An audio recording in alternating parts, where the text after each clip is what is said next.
Good morning students. आज हमारा topic है व्यक्तित्व के निर्धारक यानी डिटर्मिनेशन ऑफ पर्सनालिटी। इससे पहली कक्षा में हमने बात करी थी meaning and characteristics of personality और कुछ व्यक्तित्व के लक्षण भी बताए थे हमने क्रो एंड क्रो के अनुसार, जिन्होंने 10 तरीके के लक्षण बताए हैं। तो आज हम बात करेंगे कि मनोवैज्ञानिकों ने व्यक्तित्व के निर्धारकों को 2 वर्गों में बांटा है। पहला है हमारा जैविक निर्धारक और दूसरा है पर्यावरणीय निर्धारक। तो जैविक निर्धारक के अंतर्गत कुछ बिंदु हैं जिन पर आज हम चर्चा करेंगे। पहला हमारा आता है शारीरिक संरचना। तो इसमें शेल्डन और क्रैशमर की थ्योरी आपने पढ़ी होगी बीएड में, है ना। तो और इसके अलावा जो है आपने यह भी पढ़ा होगा, डार्विन का सिद्धांत पढ़ा होगा आपने, लैमार्क का सिद्धांत पढ़ा होगा। तो उसमें बताया गया है कि जैविक निर्धारकों में शारीरिक संरचना का विशेष महत्व है। शारीरिक संरचना के अंतर्गत शरीर की बनावट, कद, रंग, मुखाकृति आदि आते हैं, जिनसे व्यक्ति का व्यक्तित्व प्रभावित होता है। क्योंकि शारीरिक संरचना आनुवांशिकता का परिणाम होती है, जिसके कारण यह देखा गया है कि लंबे और गोरे माता पिता की संतानें लंबी और गोरी होती हैं। छोटे कद और काले रंग के माता पिता की संतानें छोटे कद की और काले रंग की होती हैं।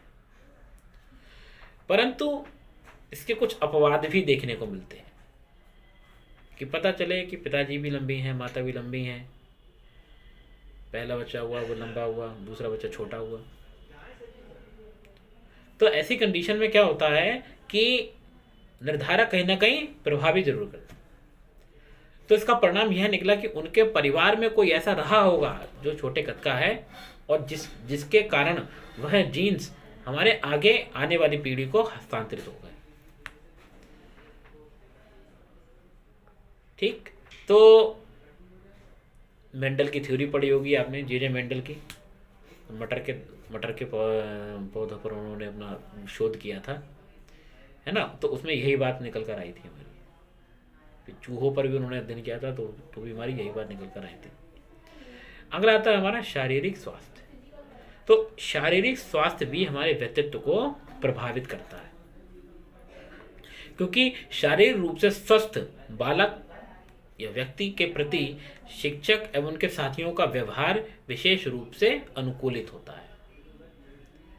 किसी गूंगे व्यक्ति को देखते हैं तो उसको देखकर मन में दया का भाव जागृत होता है। किसी सुंदर व्यक्ति को देखते हैं तो मन में जो है हमारा प्रसन्नता का भाव जागृत होता है, उसके प्रति आकर्षण का भाव जागृत होता है।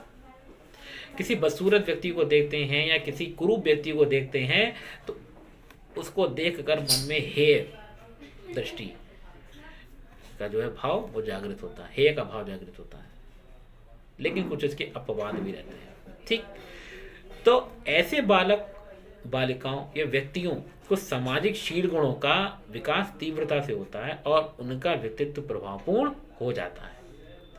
कोई व्यक्ति देखने में बलवान है, लंबा चौड़ा है, सुंदर है, तो उसका व्यवहार, उसका व्यक्तित्व कुछ अलग ही होगा। वो हर जगह अपने आप को ढाल लेगा, इजीली समझ भी कर लेगा।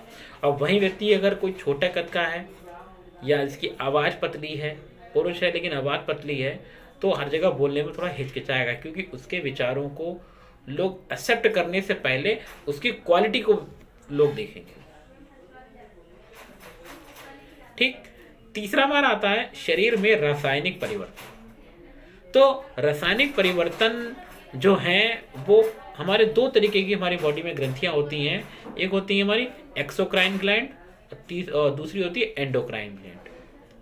तो बहिस्रावी ग्रंथियां क्या होती हैं, इनका प्रभाव व्यक्तित्व के निर्धारण में विशेष महत्व नहीं रखता, क्योंकि इन ग्रंथियों के स्त्राव एक विशेष नलिका द्वारा शरीर से बाहर निकल जाते हैं। जो अंतःस्रावी ग्रंथियां हैं, बालक व्यक्ति के व्यक्तित्व के निर्धारक के रूप में अंतःस्रावी ग्रंथियों का विशेष महत्व है क्योंकि इनसे मिलने वाले स्राव, जिन्हें हार्मोन्स कहा जाता है, खून में मिश्रित होकर व्यक्तित्व के विकास को प्रभावित करते हैं। तो प्रमुख अंतःस्रावी ग्रंथियां, जैसे हमारी पीयूष ग्रंथि। पीयूष ग्रंथि क्या है? मानव मस्तिष्क में स्थित पीयूष ग्रंथि के अग्रवर्ती भाग से निस्सारित होकर स्राव को सोमैटोट्रोपिन अथवा विकास हार्मोन्स भी कहा जाता है। इसकी अधिकता से बालक व्यक्ति के शरीर की लंबाई अधिक हो जाती है। इसकी कमी से बालक की लंबाई कम रह जाती है अथवा बौना हो जाता है। इसके अलावा यहीं से निकलने वाले ट्रोफिक हार्मोन्स के द्वारा ही पीयूष ग्रंथि, एड्रिनल ग्रंथि, कंठ ग्रंथि, यौन ग्रंथि के कार्यों को नियंत्रित रखती है।